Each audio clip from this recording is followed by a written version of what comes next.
자, 영어에서 가장 많이 사용하는 방법, 여러분들 배우는 거 아마도 문법이나 구문독해에서 시작하겠죠. 이것은 바로 구조를 보고 의미를 파악하는 거라고 했어요. 근데 안타까운 것은 이 구문독해나 문법이라는 것이 1차원적인 선으로 되어 있다는 겁니다.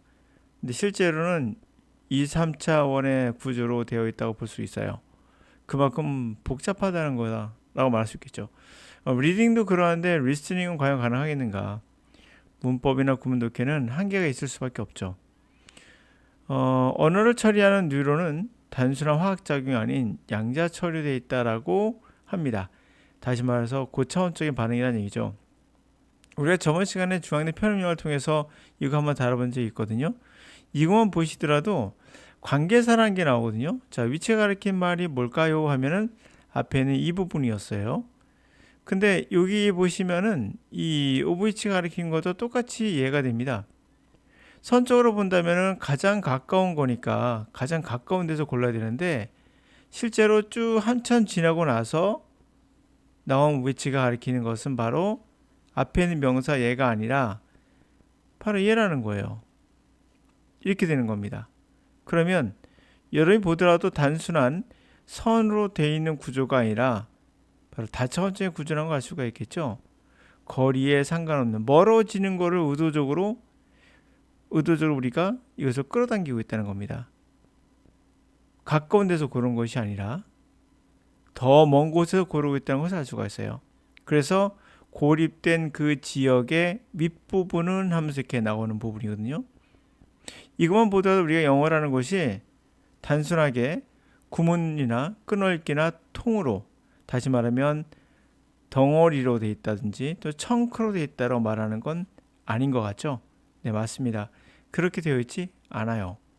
그러므로 저것은 가짜죠. 저렇게 배우시면 평생 배워도 영어를 정복할 수가 없습니다. 자, 펜 로저스라는 노벨 물리학상을 받은 이분의 이야기를 한번, 뉴런의 이야기를 한번 같이 해보도록 하죠.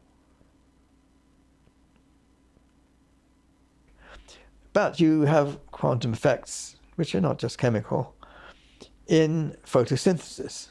And this 자, 퀀텀 이펙트, 양자 효과라는 게 있고요. 이것은 단순한 포토신서시스, 다시 말하면 광합성의 그거에서 일어나는 단순한 그런 화학작용이라는 겁니다. 그것만 아니라는 거죠. 이것은 is one of the striking things in the last several years, that photosynthesis seems to be a basically quantum process, which is not simply chemical. It's using quantum mechanics in a very basic way. So you could start saying, oh, well, with photosynthesis is based on quantum mechanics, why not behavior of neurons and things like that? Maybe there's something which is a bit like photosynthesis in that respect. But what 자, 다 들어보셨죠? 바로 갈게요. 자, 퀀텀 효과라는 게 있고요.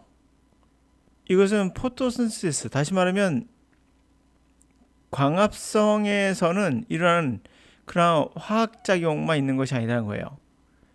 이것은 정말 놀라운 건데요. 최근 몇 년에 있어 놀라운 거였고, 바로 포토신시스, 광합성이라는 게 seem to be basically 기본적으로 퀀텀 과정, 양자 과정이라는 거죠. 이것은 simple, 단지 chemical, 화학적으로만 만드는 것이 아니라 퀀텀 메카닉스, 다시 말하면 퀀텀 메카닉스 하면 양자 역학 같은 게 되겠죠. 양자 역학 같은 그런 것을 이용한다는 거죠. 아주 기본적인 방식으로 해서 여러분, 그래서 포토신시스, 이 광합성은 퀀텀 메카닉스에 기초를 두고 있으며, 그런데 왜 당시에 뉴런이나 그와 같은 것들이 그렇게 하지 않겠어요? 당연하다는 얘기죠. 아마도 뭔가 이 광합성과 유사한 것이 이러한 관점에서 있다는 거죠. 여러분 머릿속에도. 그래서 이분은 머릿속에 일어나는 것들은 사실 양자역학의 관점에서 보고 있습니다. 그것은 좀 더 고차원적인 거란 거죠. 여러분들이 이렇게 복잡하고 또 난해한 3차원 구조 같은 느낌?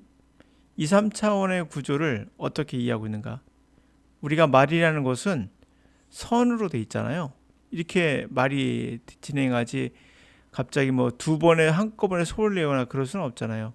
그런데도 우리가 이것을 끄집어내서 해석할 수 있다는 것은 우리 뇌는 단순하게 끊어읽기나 1차원적인 구조가 아니라 2차원적인, 3차원적인 더 먼 것도 끄집어내서 온다는 걸 알 수가 있어요.